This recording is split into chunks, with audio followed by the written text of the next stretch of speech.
ئێمە دومین قۆناغمان دەست پێ کردیا لەو بانگەشەی هەڵبژاردن دەستی سەرچاری کۆمەڵی ئیسلامی لە هەڵواسینی پۆستەر و لاڤیتە و فلێکسەکانی کاندەکان بێ فەرق و جیاوازی و لەو بانگەشەی خەرچی خەلیفان بەگشتی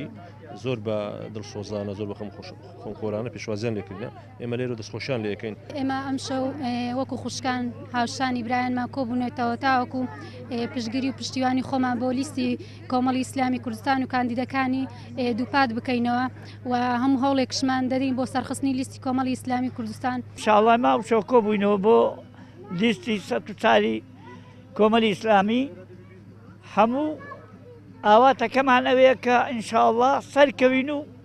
بە ئیزنی خوا ئامادەینە خزمەت بکەین بە لیستی ١04 کۆمەڵی ئیسلامی لەبەرەوەی بەردەوام لە خزمەتی خەڵک و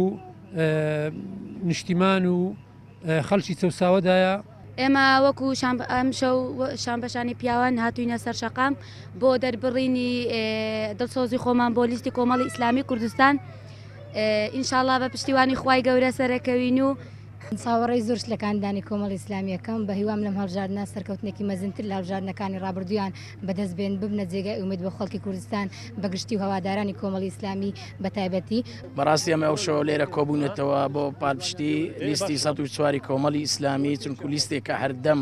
دیفاعی لە خەڵکی مەزلوم کردووە هەردەم دیفاعی لەو ملەتە کردووە چ لە بەغدابی چ لە کوردستان بی هیوادارم خەرچی کوردستان بەگشتیەوە دەنگ بدا بە لیستی ١04 کۆمەڵی ئیسلامی. بەڵێ قوتابیانی پیاوی مرد هەمیشە کەسی ڕازگۆ و دەست و نوێژ و پیاوی باشن و هیوادارم هەمووشیان سەرکەوتوو بوون. دەستخۆشتان لێ دەکەین کە بم شەوە لێرە ئامادە بوون ئێمەش لێرە ئامادە بووین تا پشتگیری لە لیستی کۆمەڵ بکەین لیستێکی خاوێنە ئیشاڵە دەردەچی ئێمەش پێمان خۆشە دەربچی و هەمومان لێرە کۆبووینەتەوە ئیشاڵە دەردەچی و لیستێکی خاوێنە و